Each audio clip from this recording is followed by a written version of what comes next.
En el capítulo 26 tenemos algo que ya hemos tenido anteriormente, si usted bien recuerda.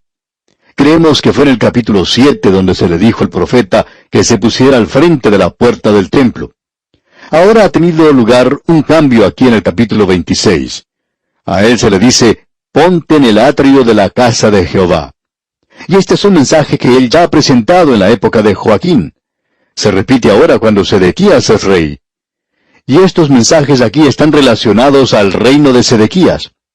Todo esto, por supuesto, hasta el capítulo 30, es en realidad un solo mensaje.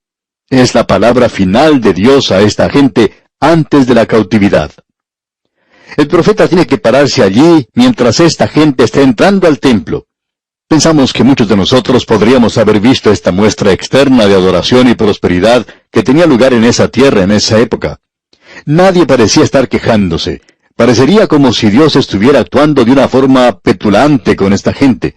Pero ellos estaban muy lejos de Dios en realidad, y había un pecado inmenso en esa tierra.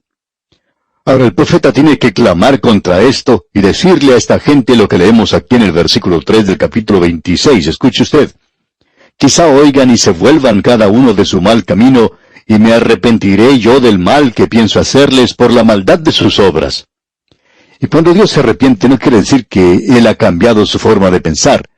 Quiere decir que la gente ha cambiado, y entonces Dios no va a juzgar, sino que Él va a bendecir. Parecería que Dios ha cambiado su forma de pensar, pero Dios siempre castiga el pecado. Él siempre perdona al pecador que se acerca a Él. Eso nunca cambia.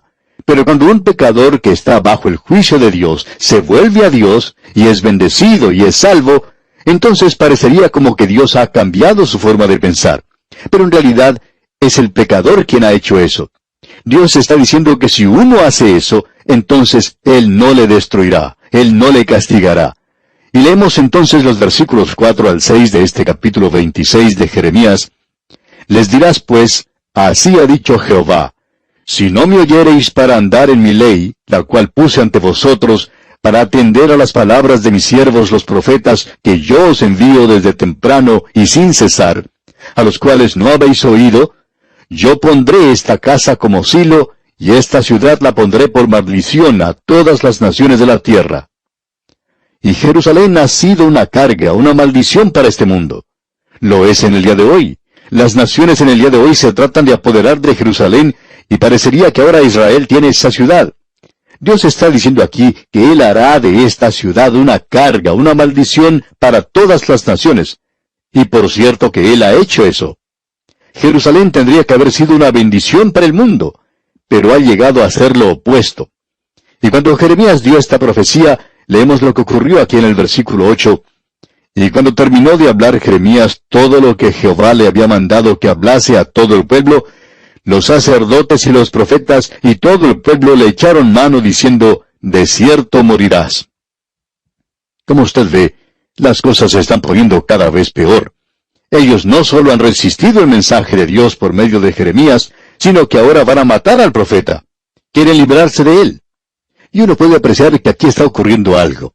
Tenemos 3 grupos, y no vamos a leer todo esto porque puede resultar una sección un poco cansadora, ya que va de un lado para otro. Pero aquí tenemos a los príncipes y los sacerdotes y a la gente. Y todos ellos resisten a Jeremías al comienzo. Pero finalmente los príncipes deciden que ellos deberían escucharle. Y Jeremías tiene un mensaje para ellos. Y leemos entonces en el versículo 11 de este capítulo 26. Entonces hablaron los sacerdotes y los profetas a los príncipes y a todo el pueblo diciendo, en pena de muerte ha incurrido este hombre, porque profetizó contra esta ciudad, como vosotros habéis oído con vuestros oídos. Los sacerdotes y los profetas pensaban lo mismo, que Jeremías debía morir. Ellos nunca cambiaron de modo de pensar. Ellos habían determinado su muerte. Ellos nunca cambiaron. Ahora los príncipes estaban con ellos al principio, pero luego decidieron que era mejor escuchar lo que Jeremías decía. Luego la gente que había estado con los sacerdotes se volvieron al lado de los príncipes. Y esto se torna un poco complicado, como usted bien puede apreciar.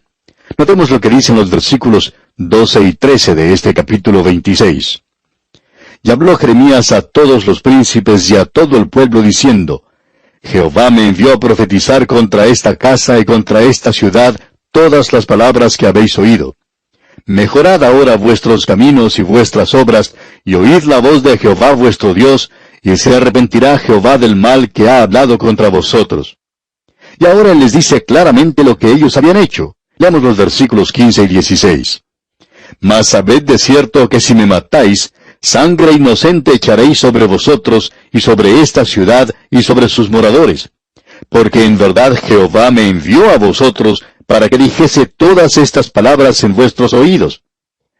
Y dijeron los príncipes y todo el pueblo a los sacerdotes y profetas, no ha incurrido este hombre en pena de muerte, porque en nombre de Jehová nuestro Dios nos ha hablado. Aquí tenemos algo que creemos es bueno notar. En esa época en particular, cuando este hombre Jeremías hizo esta declaración de que el templo iba a ser destruido, él cometió una blasfemia. En realidad, él es culpable de herejía. Se constituyó en un hereje cuando dijo eso. Los falsos profetas habían estado diciendo que Dios no iba a permitir que ese templo cayera. Era el templo de Dios, y Dios no permitiría que Jerusalén cayera. Esa era su ciudad. Dios no permitiría que eso ocurriera. Pero Jeremías dice, ustedes están completamente equivocados. Ustedes están separando a la religión de la moral. Y eso es lo que los fundamentalistas como nosotros estamos haciendo hoy. Creemos que porque somos fundamentales, ya creemos en la palabra de Dios, y hacemos de la palabra de Dios casi un fetiche. Amigo oyente, usted puede ser fundamental hasta los huesos, y no creemos que haya ninguna otra persona que sea más fundamental que nosotros. Pero debemos decir lo siguiente, que cuando usted comienza a divorciar la moralidad de su religión, de su fundamentalismo, amigo oyente, usted está completamente equivocado, y usted ha hecho a su religión y la palabra de Dios un fetiche, como si fuera algo que le puede traer a usted buena suerte, y piensa que eso es todo lo que necesita hacer. Se cuenta la historia de un soldado que fue a la Segunda Guerra Mundial, y en su bolsillo tenía un Nuevo Testamento que alguien le había regalado. Él lo colocó en un bolsillo de su camisa, y salió a la batalla, y una bala se incrustó en ese Nuevo Testamento, y eso le salvó la vida. Y eso es algo maravilloso. Él tenía el Nuevo Testamento, pero ¿por qué no le dio a alguien un catálogo de alguna de esas grandes casas comerciales y quizá eso hubiera podido detener una bala un poco más grande? Amigo oyente, ¿cuán tonto puede ser uno en cuanto a estos asuntos? La palabra de Dios no es un fetiche, y usted no puede divorciar su vida de ella. Y eso es lo que estaban diciendo estos profetas falsos, que Dios no permitiría que eso sucediera. Y hay muchas personas que dicen en el día de hoy que ellos son fundamentalistas y que creen la Biblia y que esas cosas no les puede suceder a ellos. Bueno, eso le puede suceder a usted, amigo oyente.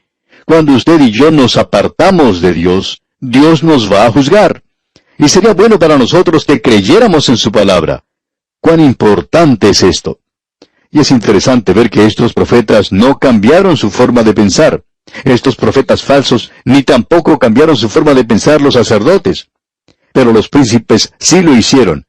Y eso fue lo que le salvó la vida a este hombre Jeremías. Y ahora queremos decir lo siguiente. Hay personas hoy que dicen, bueno, yo vivo una vida cristiana consistente. Yo creo en la Biblia y descanso en ella. Bueno, eso está muy bien. Y yo quiero ponerme al lado suyo en cuanto a eso. Por lo menos trato de hacer eso.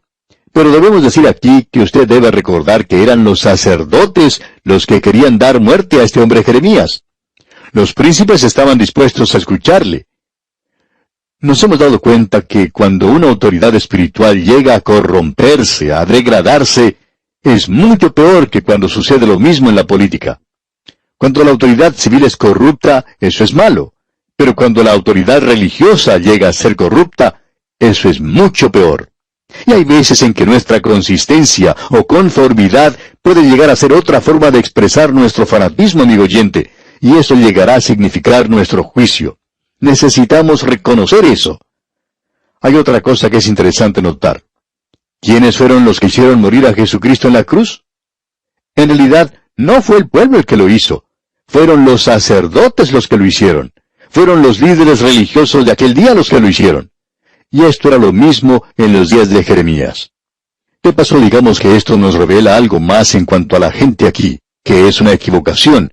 Esa idea que existe hoy de que Vox Populi, Vox Dei, que la voz del pueblo es la voz de Dios.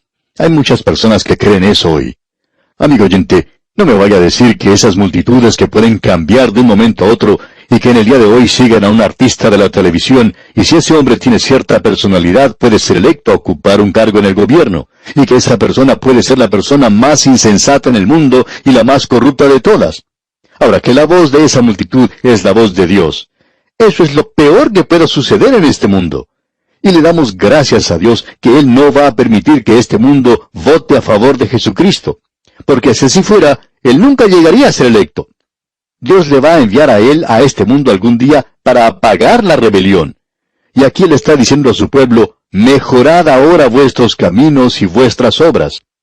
El pueblo está equivocado, los príncipes están equivocados y también los sacerdotes están equivocados y los profetas falsos están también equivocados. Y este hombre Jeremías, y queremos decir esto en favor de él solo está seguro de una cosa, de que está presentando la palabra de Dios. Él ni siquiera está seguro de sí mismo. En el día de hoy, amigo oyente, sentimos que la gente se ha apartado de la palabra de Dios y hay varias cosas que están sucediendo en el presente. ¿Ha notado usted lo popular que es el horóscopo en el día de hoy? La gente se preocupa mucho más por lo que dice el horóscopo que por lo que la palabra de Dios tiene que decir.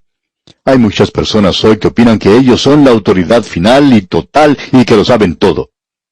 A mí me gusta este estudio en el libro de Jeremías porque me ayuda a mí a comprender algo que quiero compartir con usted. Mientras más estudio la palabra de Dios, más me doy cuenta que mi ignorancia en cuanto a la palabra de Dios es realmente grande. He llegado a la conclusión de que yo conozco muy poco en cuanto a la palabra de Dios. Y estoy seguro de que muchos de ustedes han llegado a la misma conclusión.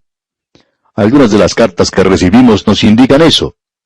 Amigo oyente, me he dado cuenta de mi propia ignorancia de la palabra de Dios. Lo que me molesta a mí en realidad es que hay tantas personas que piensan que ellos la conocen toda y que ellos son quienes tienen la última palabra.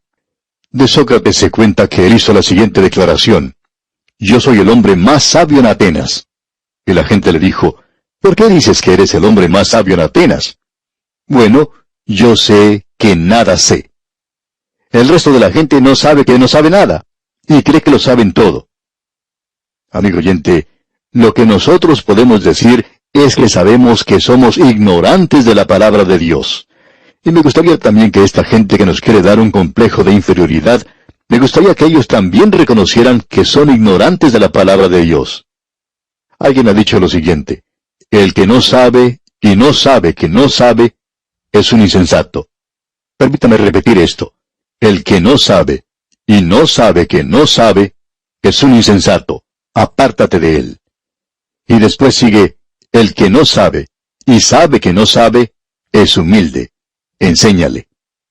Ahora, el que sabe y no sabe que sabe está dormido. Despiértalo. El que sabe y sabe que sabe es sabio. Síguele. Yo acepto la primera parte de esto y no aceptaría lo último porque nosotros no sabemos en realidad. Y esa es la posición en la que Jeremías se encuentra ahora, que él sabe que es la palabra de Dios. Y esta gente, los falsos profetas, están diciendo que nada va a suceder, y él dice que sí va a suceder.